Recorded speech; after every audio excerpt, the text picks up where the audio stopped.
Well, hello, friends and neighbors. John, your whiskey neighbor here. Welcome to my kitchen. Hope you guys are having a great weekend. Today, I want to talk to you about Bain's single grain whiskey. More information, of course, after the break, but this will be, we'll nose it, we'll taste it together, and we'll talk a little bit about the Bain's or the James Sedgwick Distillery when we get back. This will be my thoughts on Bain's single grain whiskey. 3, 4.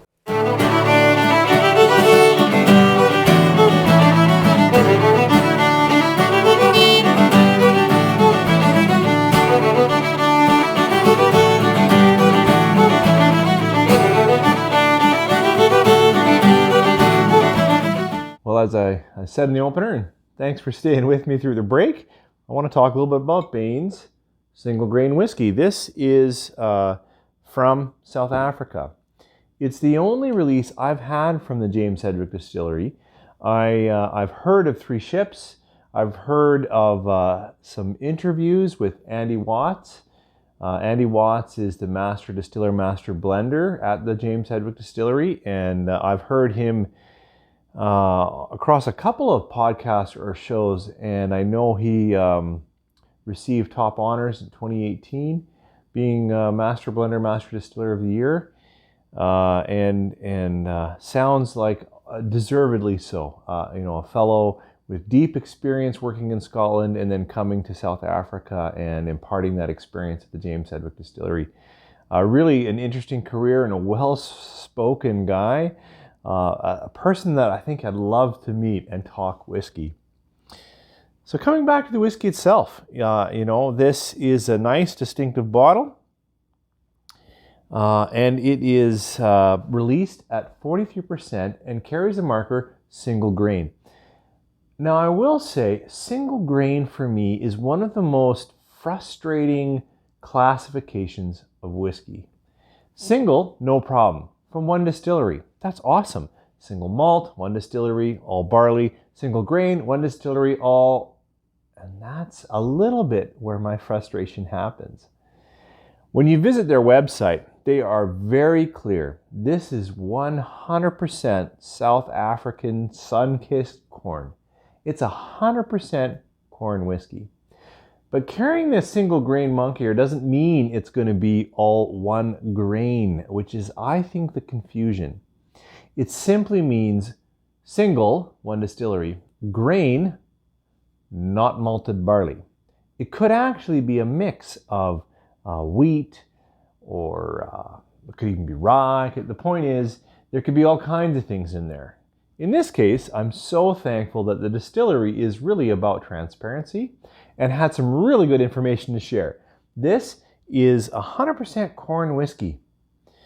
And they talk about their casking, which is lovely. They say, it spends 3 years in first fill American oak ex-bourbon. So first fill, 3 years. And then after that, it spends between 18 and, I can't remember how long, 18 and 20, 18 and 22, but about 18 months back in fresh first fill American oak ex-bourbon casks. So it gets first fill for 3 years and then another burst of first fill for about 18 months. And it says it right there on the website, which I appreciate. As I also mentioned, it lets us know, hey, single grain, and we mean one grain, and that's corn, nothing but corn. It's released in my area at 43%, and I think I first saw this on Gustav's channel, The Whiskey Couch. If you haven't been there, what a unique take on reviewing whiskey. He drinks, him and his wife or his daughter or just him, they drink through some whiskey of all kinds, and then he pairs it with food. And I really appreciate that. Just different than other channels. But most recently, I saw it on Whiskey Shared with Toby. He was sitting at his, looks like his kitchen table as well, pretty similar to this. And he walked through this. And then, just as it happens, a few months back, right, I think when Toby released his, I saw this on offer, on sale. And so, a few things line up, and it has won some awards internationally. And when it goes on sale, $20 off, I think it's a must buy. So I bought it, and I'll tell you, after we go through it live now, maybe a bit of my experience with the bottle. So let's finally talk whiskey. Sweet, light, lots of vanilla. Maybe lightly creamy, custardy, vanilla pudding.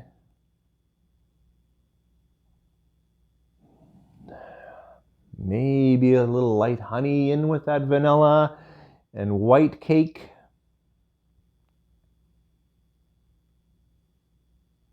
But rather pleasant, really easy on the nose. Yeah, not a lot of layers.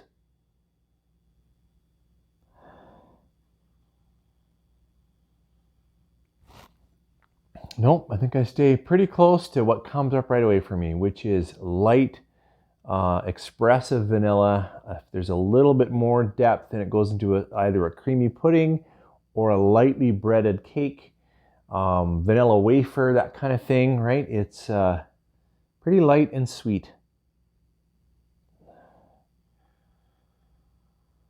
Maybe, no, let's stay with that. Let's try a taste. Slanja.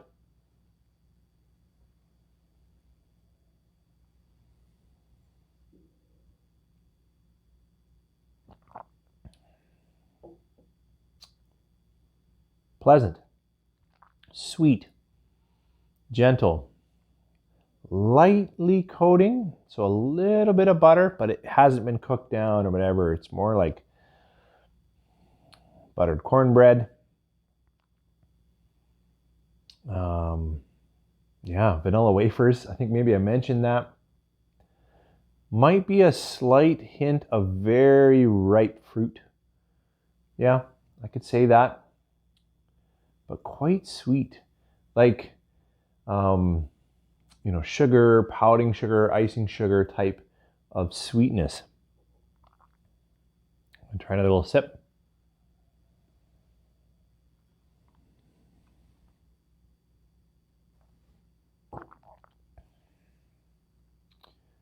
Second sip, playing around a little bit more, letting the whiskey kind of try to come out. Just a gentle spice, just an edge of maybe cinnamon.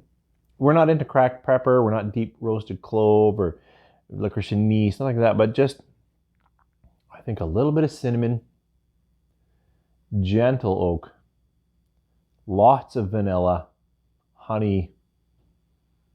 Yeah, and I like those other earlier thoughts. What'd I say? Buttered cornbread, a little bit of that. Yeah, buttered cornbread. Vanilla wafers. I keep coming back to that. I think someone must have said that because it's stuck in my head. Finish is, it thins out pretty quick. And so I'm tempted to say very short.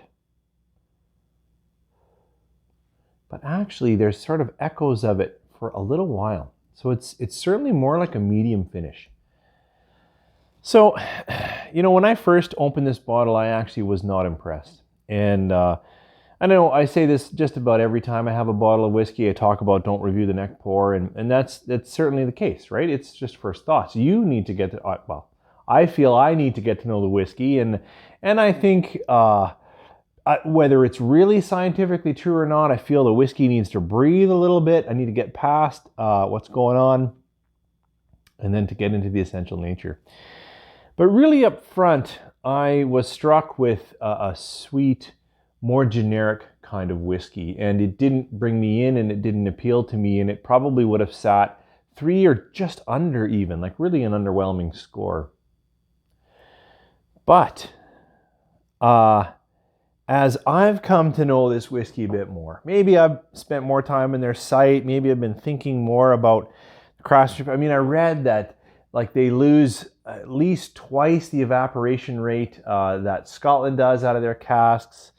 And then for them to do first fill and then again in first fill, it really seems like they're working hard at a quality product. And I thought, well, hard work deserves hard work. So I have been spending a little bit of time, in the evening, pour a light dram and considering it. Now, it's still not my style. It doesn't speak to me. It doesn't draw me in. I like a little more spicing, or a little more oaking, or a little more coating age. Like there's basically a little more.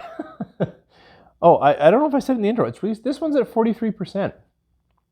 And yet, this is a well done release. And I was tempted at first to put it into that high sweetness kind of generic whiskey where many of my fellow Canadian I'm not fellow, I just mean many of the Canadian whiskeys kind of fit into, or even perhaps triple distilled Irish kind of fit into, and I just was hard time getting excited. Coming back to it, I like this more. Light caramels now left over in this longer finish. Light toffees, light Werther Original. So, where am I now with Bain's? Award-winning, but young, but clearly, a craft release. I like it now. Not really my style, but clearly this is better than I first gave it. 3 3/4? I can't give it 4. It's just not my style. But I have to say, if you see it in your area like I did, where it was $20 or even more, $22 off, it's worth a buy. It's worth trying it out. This is some pretty good whiskey. Well, thanks for sticking with me here on Sunday. I hope you have a great and relaxing Sunday. If I could reach out to any Canadians watching, I watched a video. I'm not going to get the fellow's name, but it was just a great reminder that we really need to take this pandemic seriously. Restrictions like masking and maybe staying away from a few social gatherings aren't that onerous. I know we're tired, but I think we can do this. For any of my American viewers, I don't know if you know how carefully Canadians watch the American election, the debates, the commentary, and all I can say is please go out and vote. I think more than anything else, this election needs to clearly demonstrate the will of the people, of your people, and that means high numbers clearly voting. So if I could encourage you, please do that this week. Thanks again for tuning in. You guys have a great weekend.